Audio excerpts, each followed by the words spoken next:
आपण केतेथर लक्ष्य करिथिबे जो व्यक्ति भगवान को अधिक पूजा पाठ करती से सबुठारु अधिक कष्ट पाती, किंतु जो व्यक्ति पूरा नास्तिक भगवान को पूजा करती नहीं और साधु सन्थों सहित मिशंती नहीं से सबुठारु अधिक खुशी रुहंती। सेथिपाई बेले बेले लागे ए भगवान ही सबुठु भूल, तांकर न्याय ही भूल अटे। आज आमे एही कथार संपूर्ण रहस्य विषय जानिबा।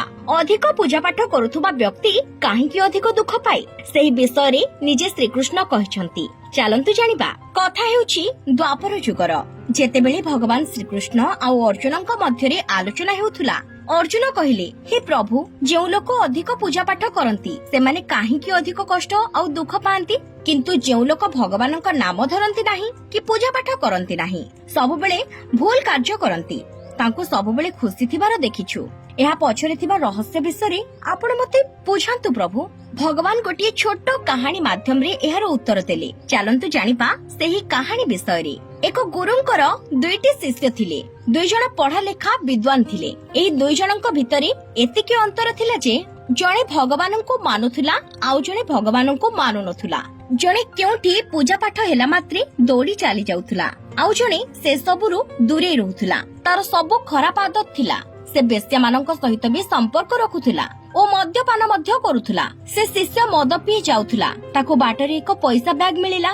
से जोर जोर पार्टी रे चिलेकी सब लोकन को डाकिला, कहिला, मते पैसा भरा होइथिबा बैग मिलिला, मु एथिरे मो जीवनर सब आवश्यकता पूर्ण करिबी। एही क्षणी अन्य जणे शिष्य प्रभुंक भजन सारी फेरुथुबा बाटरे ता गोड़रे गोटिए कंटा पसिगला और रक्त बोहिबाकू लागिला। सेही स्थान रे अन्य शिष्य आसी पहुंचिला और हसी हसी कहिला, तुमे तो प्रभु को अधिक पूजा पाठ कर, हेले तुमर भगवान तुमको कौन देले? और से कहिला, मु तो प्रभु को पूजा पाठ करे नाही, तथापि मो पाखरे कोनोसी भी जिनिसर अभाव नाही, मो पाखरे सब खुशी अछि। भल शिष्य मनरे सेही कथा चिंता करी गुरुको पाखकु जाई सेही प्रश्नर उत्तर पचारिला। गुरु हसी हसी कहिले, तुमे पूर्व जन्म रे बहुत पाप कर्म करिथिलो, आज तुमर मृत्यु हेबार थिला। तुमे भगवानक पूजा पाठ कर बोली ताहा गोटिए छोट दुर्घटना रे चली गला। खराब शिष्य पूर्व जन्म रे एक संथ थिला, सेथिपई एही जन्म रे आहुरी धन धान्यर अधिकारी होई राजसुख पाइबा कथा, हेले थार खराब कार्य पई से सेथिरु वंचित होई अल्प किछि धन पाइला। तेणु एबे जानिलो,